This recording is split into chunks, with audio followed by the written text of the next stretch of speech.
한양대 의료원의 신경과 교수인 김희진 교수님이 계신데요.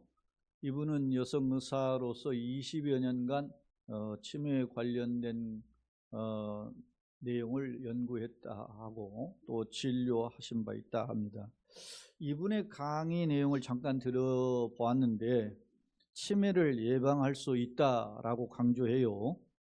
이 김희진 교수의 그 강의 내용을 따르면 사람들이 연세가 드시면 보톡스나 또 필러 등의 주사를 통해서 보이는 외모를 잘 관리하기 위해서 노력한다는 것입니다.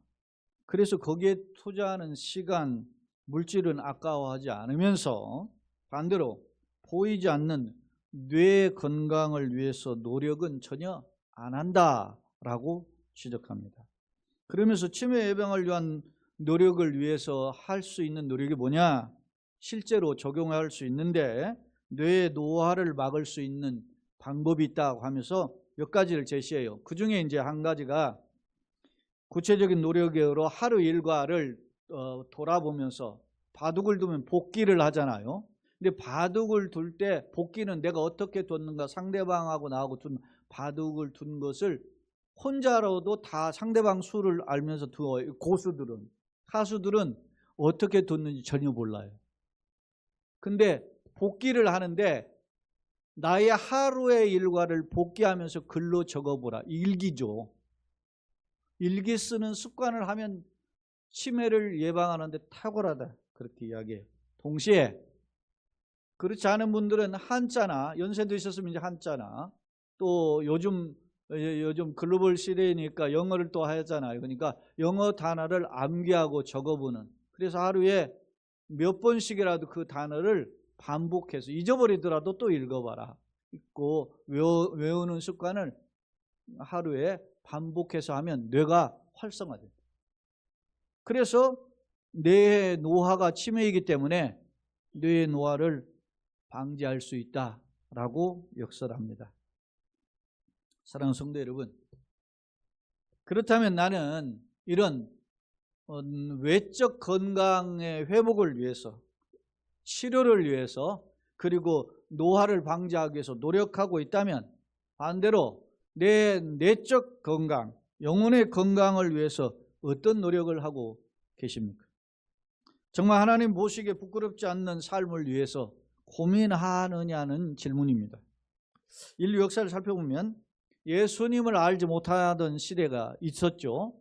그리고 예수님이 이 땅에 계셨어도 복음이 전거되지 않았으니까 모르고 살던 사람들 사이에서도 그들이 사는 시대를 위해서, 자기 나라를 위해서, 그 이웃을 위해서 나름 헌신하고 고민했던 인물들이 있습니다. 칼빈은 그의 책의 기독교 강요에서 이러한 사람들이 어떤 마음을 가지고 살았느냐, 하늘을 두려워하고 경외하는 마음을 가졌기 때문에 이렇게 살 수 있었다라고 이야기해요. 그것을 칼빈 기독교 강의에서 라틴어로 센수스 디비니타티스 이렇게 표현해요. 디비니타티스라고 뭐 라틴어 표현으로는 그렇게 표현하는데, 이걸 이제 혹자는 디비니타티스 센숨 이렇게 표현하기도 해요. 근데 이게 디비니타티스 센숨은 뭐냐? 센수스 디비타시스는 어떤 의미냐? 인간의 마음에 하나님이 신적인 감성, 신적인 본성을 주셨다, 그런 의미예요. 그러니까 내 마음에 내재된 신에 대한 의식이 인간은 가지고 타고난다라고 하는 것이 소위 센수스 디비니타티스예요.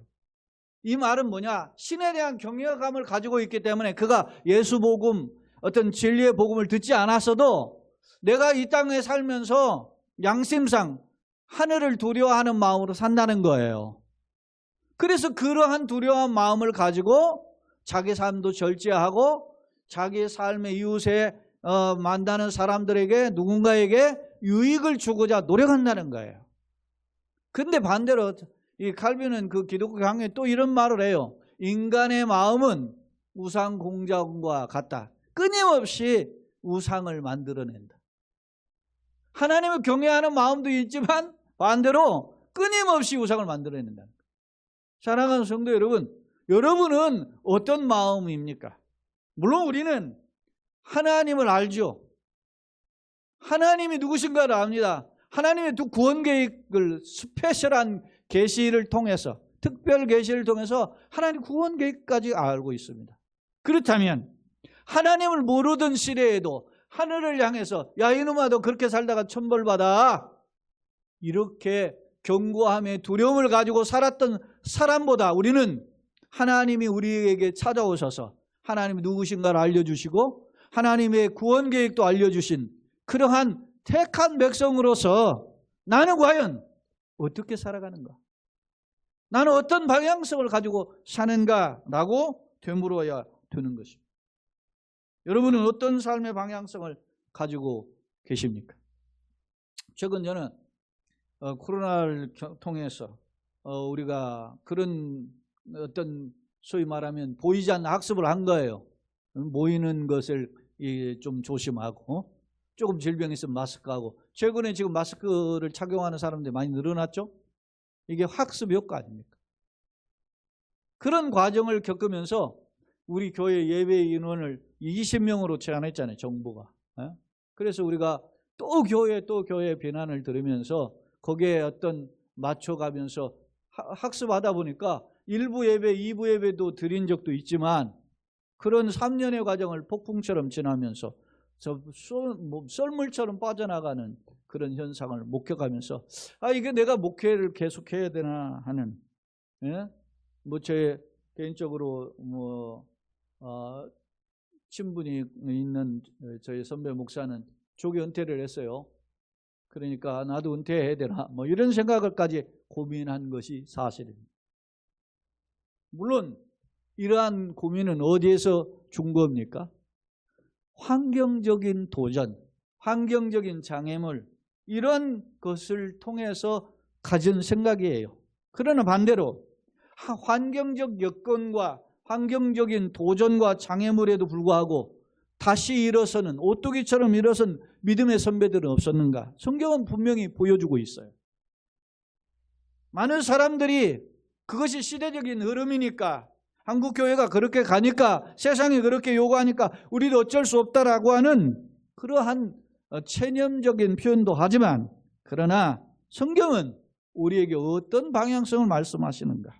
자, 여러분, 오늘 저와 여러분이 사도행전 11장 19절 26절의 말씀을 읽었는데요, 이 본문의 말씀은 오늘 집체의 늪을 걷고 있는 개인이나 가정이나 교회를 향해서 우리가 어떻게 다시 일어설 수 있는가 하는 성경적 방향성을 제시하고 있습니다. 사도행전 11장 오늘 본문의 말씀은 안디옥 교회의 설립과 그의 성장 배경을 기록해요. 그렇다면 안디옥 교회는 어떤 교회인가? 먼저 안디옥 교회의 배경을 한번 살피기 전에 우리 한번 말씀을 통해서 안디옥 교회가 어떤 일을 했는지 잠깐 살펴보고자 합니다. 사도행전 13장 1절로 3절을 함께 읽겠습니다. 안디옥 교회에 선지자들과 교사들이 있으니 곧 바나바와 니게르라 하는 시몬과 구레네 사람 루기오와 분봉왕 헤롯의 젖동생 마나인과 및 사울이라. 주를 섬겨 금식할 때에 성령이 이르시되 내가 불러 시키는 일을 위하여 바나바와 사울을 따로 세우라 하시니 이에 금식하며 기도하고 두 사람에게 안수하여 보내니라. 사도행전 13장부터는 소위 바울의 1차 전도여행이 기록되어 있어요. 13장, 14장 바울의 1차 전도여행이거든요. 그런데 그 출발점이 어디냐? 안디옥이에요. 이 안디옥은 성경에 나오는 지리의 지명이 크게 두 곳이 있어요. 하나는 지금의 터키인 비시디아 안디옥이라는 곳이 있고, 지금 사실은 이 안디옥도 터키의 최남부에 있는 지역으로 되어 있어요. 원래는 이게 시리아의 영토예요. 근데 최근에 튀르키예에서 지진이 일어났죠. 그곳에서 5만 명이 죽었잖아요. 그 지역이 어디냐면 이 안디옥이에요. 이걸 흔히 성경은 시리아 안디옥이라고 하는데 이 시리아 안디옥을 가리켜요. 근데 이 기독교 최초의 해외 선교사를 파송한 지역이 어디냐? 바로 시리아 안디옥. 그럼 시리아 안디옥이라는 곳은 이스라엘 예루살렘으로부터 약 한 500km, 약 400, 정확히 말하면 480km 떨어진 곳인데 이곳에 어떻게 교회가 세워지고 어떻게 선교사를 파송할 정도로 이 교회가 흥황하게 되었는가? 오늘 본문의 말씀을 보면 이 안디옥 교회에서 하나님의 성령으로 안디옥 교회 선교사 교사 지도자가 있단 말입니다. 그 중에는 이제 바나바가 있고 니게르, 이건 우리 흔히 니그로라는 표현을 하죠. 이게 이제 요즘 소위 성평등에서 이 표현을 잘 사용 안 하는데 원래 이거 늘어난 흑인이라는 뜻이에요. 라는 시므온이고, 그 다음에 구레네는 이집트, 북아프리카의 이집트 옆쪽에 있는 리비아의 도시를 구레네라고 해요. 알렉산드리아 옆에 있는 도시. 그 구레네 사람 누기오, 그리고 분봉와 헤롯의 젖동생 마나엔, 그리고 마지막으로 이제 사울이에요. 이게 보통 구약 성경이나 신약 성경에서도 순서가 그 사람의 어떤 그 우선권이라든지 아니면 지도력 이런 걸 상징하기 때문에 담임 목사와 부목사들 이렇게 보면 돼요. 흔히 그렇게 학자들은 보는데 어찌됐든 그 중에서 성령께서 이 5명 중에 담임 목사격인 바나바와 부목사격인 사울을 따로 세우라 하고, 그리고 금식 기도한 후에 안수하고 이제 파송식을 한 겁니다. 안수가 사명을 줄 때 안수하잖아요. 그렇게 해서 파송을 했어요. 그래서 이 두 사람이 수행자 마가와 실라 이렇게 데리고 마가를 데리고 떠났죠. 이게 이제 1차 전도여행입니다. 사랑하는 여러분, 주목할 점이 있어요. 오늘 그런데 어떻게 이 안디옥 교회가 이렇게 해외 선교사를 파송할 정도로 힘있는 교회가 되었는가? 자, 그러면 봅시다. 오늘 본문 돌아와서 사도행전 11장 19절로 21절 한번 같이 읽겠습니다. 그때 스데반의 일로 일어난 환란으로 말미암아 흩어진 자들이 베니게와 구브로와 안디옥까지 이르러 유대인에게만 말씀을 전하는데, 그 중에 구브로와 구레네 몇 사람이 안디옥에 이르러 헬라인에게도 말하여 주 예수를 전파하니 주의 손이 그들과 함께 하심에 수많은 사람들이 믿고 주께 돌아오더라. 정리하면 마지막 21절에 보면 주의 손이 누구와? 그들과, 이 흩어져서 전도하는 전도자들과 함께 하시니까 수많은 사람 믿고 주께 돌아오더라. 수많은 사람이 누구예요? 어디? 안디옥에 있는 사람들. 안디옥 교회가 세워지는 배경을 이야기하고 있어요. 자, 안디옥 교회가 세워지는 배경을 다시 19절로 21절의 내용을 정리해 보면, 그때 스데반의 일이 뭡니까? 사울이 돌로 스데반을 쳐 죽이잖아요. 그 일로 핍박이 일어나서 사도행전 8장에 흩어져서 사람들이 흩어졌단 말입니다. 예루살렘을 떠나서 동서남부 다 흩어지는, 주로 이제 북쪽과 서쪽 이런 식으로 도망을 가요. 그런데 그 도망가는 사람들이 어디까지 갑니까? 다메섹이라는 것은 지금의 다마스커스니까 지금의 어디입니까? 시리아의 수도잖아요. 거기인데 시리아 다마스커스는 짧은 거리예요. 이 시리아 안디옥은 굉장히 먼 거리죠. 여기까지 이제 가게 되는 겁니다. 피난을 떠난 거죠. 그런데 피난을 떠난 사람들이 그때 환란으로 흩어진 자들이 베니게는 페니키아를 가리키는데, 페니키아의 중심 도시가 두로와 시돈이에요. 지금의 레바논이란 말이에요. 레바논의 베이루트 이야기 하잖아. 거기가 이게 베니게를 가리켜요. 그 베니게와 구브로는 사이프러스, 키프러스라고도 하는 그 지중해 연안의 큰 섬이에요. 이게 이제 바나바의 고향이에요. 그리고 어디까지? 안디옥, 시리아의 안디옥까지 사람들이 가서 이제 흩어져서 도망을 갔는데, 거기까지 갔는데 그냥 머물지 않고 뭐 합니까? 전도를 했다는 거예요. 그런데 전도하는데 누구에게만 전합니까? 유대인에게만 전했다는 거예요. 왜 그랬습니까?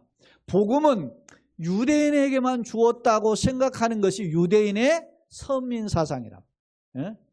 이 잘못된 편견이 여전히 복음이 증거되고 전파되는데도 이게 가시지 떠나질 않았어요. 베드로도 3번씩이나 하늘에서 내 보자기에 쌓아놓은 것을 잡아먹으라 했는데도 거부하잖아요. 그러다가 깨닫죠. 나중에 고넬료의 그 가정의 가족과 친구들이 그 예수를 영접하는 그런 상황을 보면서 하나님이 참으로 세상 중에서 하나님을 경외하는 자를 받으시는 줄 내가 깨달았도다. 할렐루야. 이렇게 나의 고정관념이 벗겨지기 시작한단 말이에요. 그런데 이 사람들도 떠나서 전도를 해요. 여러분 피신을 가는데 무슨 전도할 여력이 있겠어요? 그럼에도 불구하고 전도를 하는데 아직 고정관념, 이 편견이 벗어나지 않았다는 거예요. 그래서 누구에게만 전해요? 유대인에게만 전하는데 여기 보시면 그중에 자 20절 같이 읽어봅시다. 그중에 구브로와 구레네 몇 사람이 안디옥에 이르러 누구에게도? 헬라인에게. 자 구브로라고 하는 지중해 연안에 있는 사람들이에요. 그리고 구레네 사람, 이 사람들은 유대인이긴 하지만 어디 유대인이에요? 해외 교포 유대인이에요. 그러니까 헬라파 유대인이란 말이에요. 그러니까 외국에서 살아본 유대인들이 거기에 이게 이 지역이 헬라인이 이방인들을 가리키는 총칭하는 표현이란 말입니다. 그 이방인들에게도 지금 예수는 주님이시다, 그리스도다 증거를 했다는 점입니다. 주 예수를 전파하니 21절 다시 봅시다. 주 예수니 그들과 함께 하시며 수많은 사람들이 믿고 주께 돌아오더라. 할렐루야. 사랑하는 여러분, 역사는 누가 아십니까? 주님의 손이 함께 하실 때 역사가 일어나는 줄로 믿습니다. 주님이 함께 하시면 나는 도구에 불과한 겁니다. 그냥 나는 내 생각과 편견을 버리고 주님의 말씀을 따랐더니 기적이 일어나더라. 그것이 오늘 말씀해 주시는 교훈입니다. 오늘 본문을 통해서 우리에게 주어는 도전이 뭡니까? 스테반의 일로 도망간 겁니다. 사실 살기 위해서 신앙생활을 하더라도 이 핍박과 예루살렘에서는 도저히 있을 수가 없으니까 그래서 떠나서 조금 내가 전혀 모르는 곳에 가서라도 그곳에서라도 제대로 예수 한번 믿어보자 간 거예요. 그러면서 마음의 거룩한 부담이 뭐죠? 예수는 주님이라고 증거해야 된다라고 하는 주님의 제사의 명령을 내가 감당해야 된다는 거룩한 부담에 따라서 순종했는데 그것이 처음에는 유대인만 전했는데 그래도 안디옥에까지 갔던 그 헬라파 유대인들 중에는 이방인에게 한번 전해보자 하고 어떻게 해요? 못 믿는 거 감자 찔러나 본다고 그냥 했는데 역사가 일어나서 할렐루야. 이것이 내 생각이 아닙니다. 사랑하는 여러분, 따라서 내 인생은 내가 주인이 아니다. 믿습니까? 이걸 일평생 고백하는 것이 진짜 크리스찬이에요. 무슨 몇십 년 교회 다니고 목사가 되고 그런다 장로가 되고 그게 훌륭한 신앙이 아니라 나는 죽고 예수로 사는 것이 진정한 크리스찬입니다. 내가 그리스도와 함께 십자가에 못 박혔나니 이제는 내가 산 것이 아니요 내 안에 그리스도께서 사신 것이라. 내가 이제 육체 가운데 사는 것은 나를 사랑하사 나를 위하여 자기 몸을 버리신 하나님의 아들 예수님이죠. 그리스도를 믿는 믿어본 사람. 이게 최고의 고백이에요. 오늘 이 사람이 그냥 어쩔 수 없는 상황에서 한번 찔러봤는데 김기동 씨라고 김기동이 저 귀신론하는 잘못된 이단도 있지만 김기동 집사 이분이 실학도 하고 이제 목회자가 된다는 그런 소식도 있던데 이분이 소위 무슨 전도왕입니까? 고구마 전도왕 아닙니까? 고구마. 왜 고구마 전도왕이에요? 이분이 지나가면서 예수 믿으십니까? 하나님 믿으면 참 좋습니다. 찔러본다는 거예요. 고구마 감자가 익었는지 안 익었는지 알아보려면 어떻게 해요? 젓가락으로 찔러보잖아요. 예전에. 요즘은 몇 분 타임으로 물 붓고 그냥 찌면 그냥 바로 되는 요즘 쿠쿠 이런 것들이 잘 나와서 상관없지만 예전에는 그랬다. 찔러봤다. 이 사람들이 예수님의 거룩한 부담을 가지고 찔러보니까 하나님의 역사를 행하셨다. 오늘 본문의 말씀은 이러한 능력을 오늘 본문에게 보여줍니다. 주목할 점은 주의 손이 역사는 하셨는데 누굴 통해서? 오늘 본문에 보면 누굴 통해서 합니까? 자, 누굴 통해서 하시죠? 익명의 예수님의 제자는 분명 맞는데 이름이 알려지지 않은 제자. 사랑하는 성도 여러분, 우리가 걸어가는 길에 이름도 없이 빛도 없이 예수를 전할 수 있다면 그것은 축복이고 능력. 세상은 이름이 높아지길 원합니다. BTS, 누구, 금메달리스트, 그 1등만 알아주는 세상이잖아요. 그러나 이름도 없이 빛도 없이 살 때 우리가 예수를 위해 살면 하나님의 영광이 나타나는 줄로 믿습니다.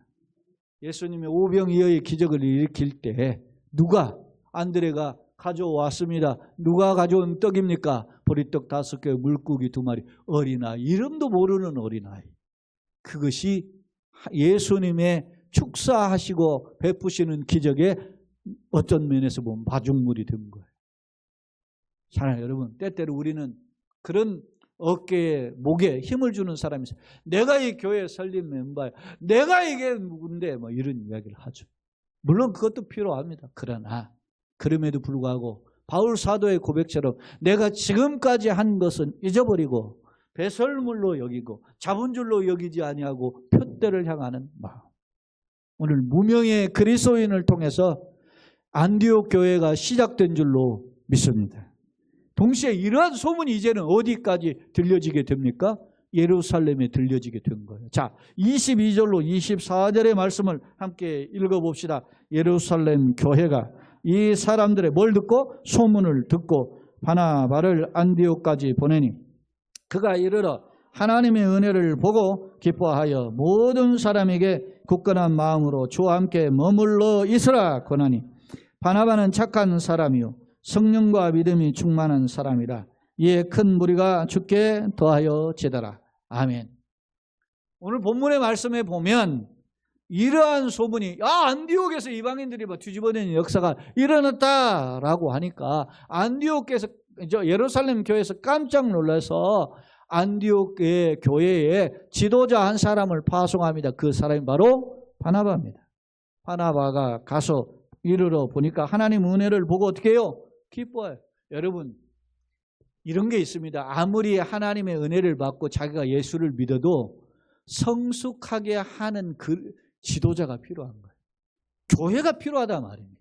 말씀의 양육이 필요하다 말입니다. 예? 여러분 그냥 교회 예수 믿고 열심히 잘 믿으면 돼. 그런데 신학을 공부하고 가르치는 지도자가 필요한 거예요. 예? 그래서 그게서 훈련도 받고 그래서 성숙해지는 겁니다. 그런데 많은 한국 교회가 착각합니다. 내가 큰 교회 유명한 목사님 앞에서 자기가 설교 10년 20년 들으면 자기가 신앙이 큰 것처럼 성숙한 것처럼 이것처럼 착각이 없어요. 어? 이것처럼 어리석은 게 없는 거지. 말씀에 훈련이 되어야 되는 거예요. 예루살렘 교회가 캐치하고 빨리 재빠르게 누구를 보냅니까? 지도자를 한 사람 보냈는데 그가 바나바예요. 바나바가 가서 어떻게 합니까? 그가 이르러 하나님의 은혜를 보고 기뻐하여 모든 사람에게 뭐라고? 굳건한 마음과 주와 함께 어떻게 해요? 머물러라. 그렇게 권했어요. 그런데 바나바를 가리켜서 평가합니다. 24절 같이 한번 읽어봅시다. 바나바는 착한 사람이요 성령과 믿음이 충만한 사람이라. 이에 큰 무리가 주께 더하여 지니라. 여기에 1차적인 안디옥 교회의 설립의 배경에 큰 부흥이 있었지만 또다시 지도자를 통하여서 말씀의 양육과 훈련을 통해서 성숙해지는 과정을 거치고 있음을 보여주고 있습니다. 사랑하는 성도 여러분, 우리가 첫 술로 보면 밥이 참 맛있다. 그러나 먹고 또 먹고 해야 한 그릇 먹고 그 다음 또 먹고 아침 점심 저녁 먹어야 살이 가고 체중이 늘고 사람이 더 몸매가 더 어떻게 해요? 윤택해지는 거죠. 그런 훈련을 이 바나바를 통해서 받았으면 알 수 있어요. 바나바가 누굽니까? 오늘 착한 사람이요 성령과 믿음이 충만하다 했는데 사도행전 4장 36절 37절에 보면 바나바가 어떤 사람인지에 대한 인포메이션을 제공해. 한번 같이 읽어봅시다. 시작. 고브로에서 난 레이족 사람이 있으니 이름은 요셉이라. 사도들이 일컬어 바나바라 번역하면 위로의 아들이라 하니 그가 밭이 있으면 팔아 그 값을 가지고 사도들의 발 앞에 두니라. 바나바라는 사람은 본래 이 구브로 키프로스라고 하는 섬의 출신인 레이족이에요. 그러니까 디아스포라죠. 엄밀히 말하면 헬라파 유대인이라고 해요. 근데 이 사람이 자기가 은혜를 받고 그 예루살렘에 몰려드는 사람들이 어떻게 해요? 배고프면 굶주리면 허덕이죠. 그러니까 그들을 먹을 것을 제공해야 되는데 돈이 없잖아. 그러니까 자기의 재산을 내놓아서 그들을 구제해 줬어요. 그래서 사도들이 너무 감사하고 그 행위가 너무 귀하니까 별명을 붙여줬는데 본명은 요셉인데 별명이 뭐예요? 바나바. 바나바의 뜻이 뭡니까? 권면과 위로의 아들, 권위자란 말입니다. 네? 권위자가 권위가 있다 그런 게 아니고 권면과 위로를 잘한다는 거예요. 네? 소위 말하면 성령의 어떤 도우심의 역사, 이걸 소위 컴포터라고 하잖아요. 네? 위로하시는 분. 성령의 우리를 위로하신다. 컴포터. 그런 사람이란 말입니다. 사랑하는 여러분, 우리가 기왕사역하면서 남을 위로해 주는, 남에게 무언가를 공급해 주는 그러한 위로자로 살기를 예수님의 이름으로 축원합니다. 교회를 세우신 목적, 하나님이 나를 부르신 목적은 누군가를 위로하고 누군가를 살리기 위해서 부르신 겁니다. 남은 잘 먹고 잘 사는 게 아니에요. 그러기 위해서 나를 먼저 예수 믿게 하셨다. 오늘 바나바는 이것을 알고 그가 사명을 감당했어요. 마지막으로 오늘 말씀을 보면 25절 26절입니다. 같이 읽겠습니다. 시작. 바나바가 사울을 찾으러 다소에 가서 만남에 안디옥에 데리고 와서 둘이 교회에 1년간 모여 있어 큰 무리를 가르쳤고 제자들이 안디옥에서 비로소 그리스도인이나 일컬음을 받게 되었더라. 말씀의 양육을 혼자만 하지 않았다라는 겁니다. 자기에게 동역자가 필요했어요. 그래서 동역자를 원했는데 그 사람이 누구냐면 사울이에요. 그런데 이 사울이 다소, 이 다소는 지금의 이 튀르키예의 남부지방 길리기아 지방이에요. 정확히 튀르키예의 길리기아라고 하는 큰 지방의 중심 도시가 다소예요. 그곳에 다소에서 머물고 있는 사울을 만나러 간 겁니다. 지금 사울이 어떤 사람입니까? 사울이 사도행전의 9장에 사울아 사울아 네가 나를 왜 핍박하느냐 라고 다메섹 도상에서 예수님을 만나 거꾸로 해줬죠. 그런데 그가 즉시로 복음을 전하기도 했지만 사람들이 다 두려워합니다. 왜?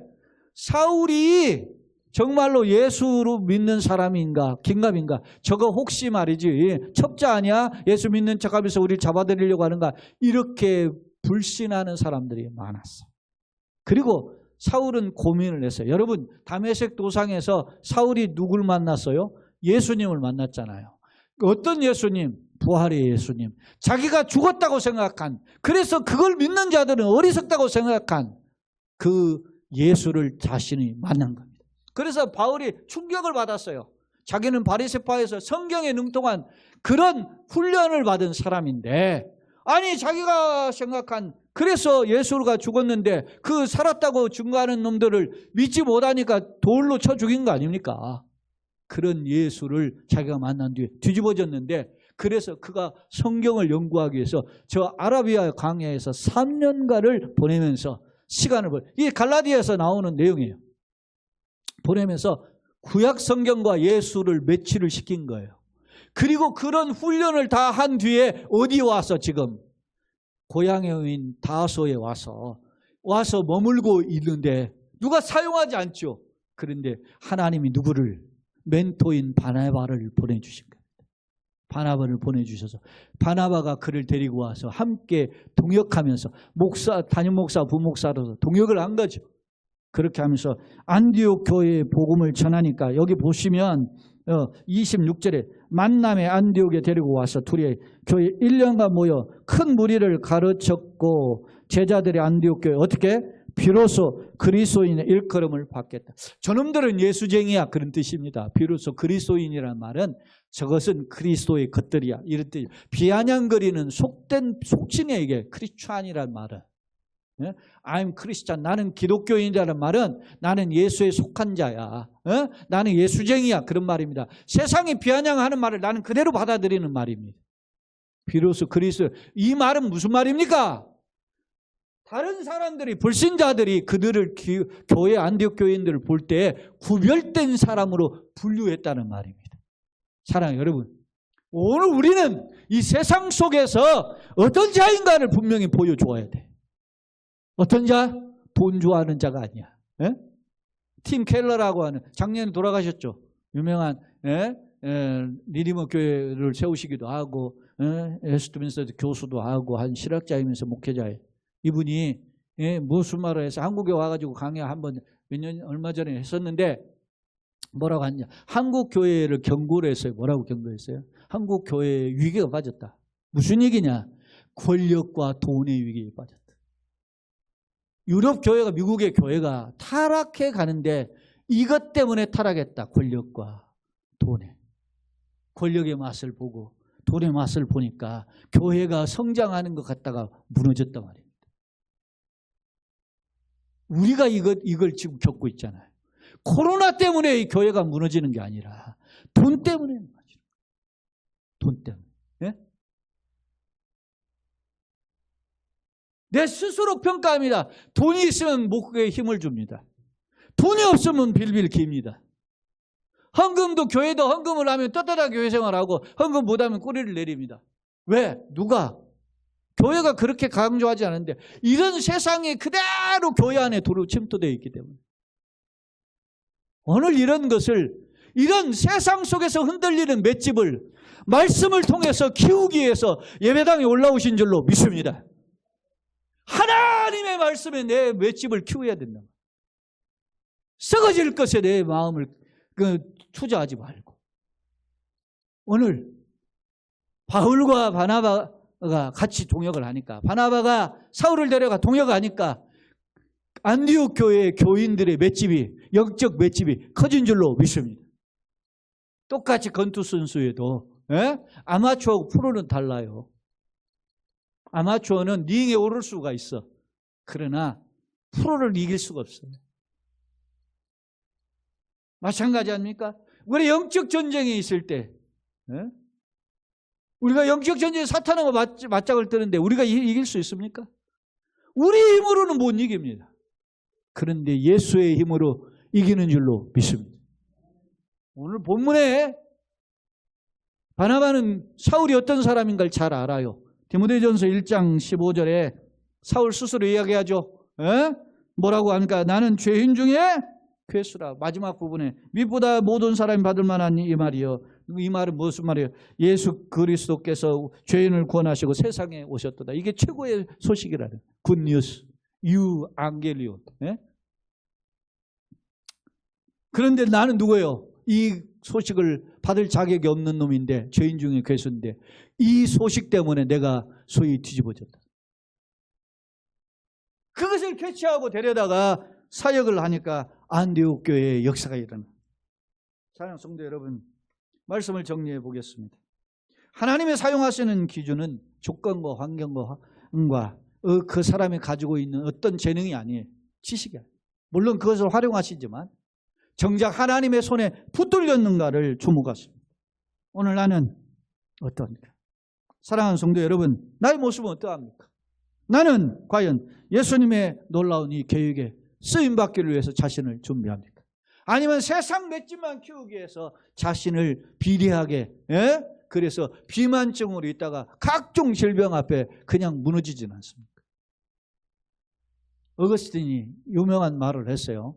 어거스틴이 예수님의 겟세마네 기도를 가리켜 이런 평가를 했어요. 예수님은 인간적인 솔직한 소망과 하나님을 향한 순종의 갈등의 자리가 겟세마네 언덕이었다. 이렇게 표현했어요. 그래요. 우리는 평생 이 겟세마네 언덕에 올라야 돼요.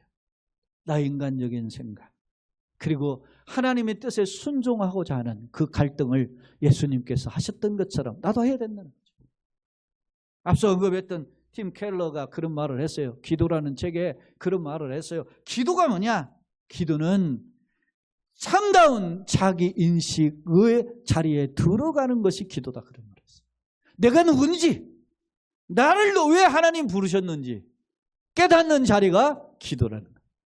한국교회 기도가 뭡니까? 주여 주시옵소서, 복 주시옵소서, 부흥케 하시옵소서, 막 불러. 이러한 것은 어떤 면에서 보면 레벨이 낮은, 하위 레벨이에요. 진정한 하나님 앞에서의 레벨은 내가 누군지를 다시 깨닫고 하나님 앞에 겸손히 내려놓는 그런 모습. 앞서 칼빈의 센수스 디비니타티스라고 하는 표현을 제가 했죠. 이건 인간의 이런 마음을 가지고 있는 사람들 중에 어떻게 해요? 고민을 했어요. 내가 하늘을 두려워하는 마음으로 살아야 되는데 실제 맹자의 군자 삼락에 보면 이 첫 번째 락이 보면 하늘을 우러러서 앙천이에요. 앙천. 하늘을 우러서 뭐요? 부끄러움이 없고 땅을 굽어 부끄러움이 없는 것이 군자의 첫 번째 락이라. 유교도 그런 말을 해. 그런데 그가 누구? 진리의 복음인 예수를 알았냐? 몰랐다. 그런데 우리가 길이요 진리요 생명이신 예수를 안 우리가 나는 그럼 어떻게 사는 거야? 예수를 믿는데도 여전히 세상 속에서 살면서 째째하게 살잖아요. 치졸하게 살잖아요. 선거 때만 이용해가지고 교회 나오고 그리고 교회 장로 권사라 뭐 이런 식으로 나오는 그것도 또 그런 인간을 또 교회에서는 오셨습니다. 일어나세요. 박수 쳐주고 그런 모자란 목사는 아닌가. 우리는 되새겨봐야 되는 거예요. 나는 누군가?